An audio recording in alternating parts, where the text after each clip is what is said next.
Сәлем. Сөз қайтарда Бағлан Әбдірайым Қайрат Нұртасқа не себептен ұрғанын айтты. Оны бастамас бұрын каналға тіркеліп лайк басып комментарий жазуды ұмытпаңыз.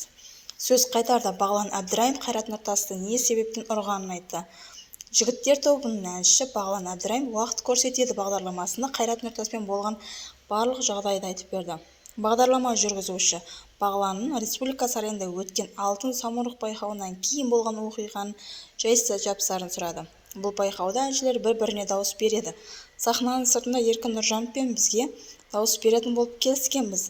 Ақтық сында Тоқтар мен Бейбіт және жігіттер квартеті қалды. Негізгі жеңіске біз жеткелі тұрғанбыз.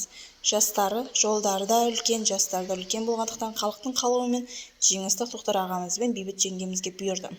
Кейін сыртқа шығып, Еркінге неліктен уәдесін тұрмағанын сұрадым. Жанымызда бірнеше әнші тұрған. Еркінге ашуланып тұрғанымда Қайрат Нұртас сөзге араласты. Қайраш, сен араласпай-ақ қой деп едім.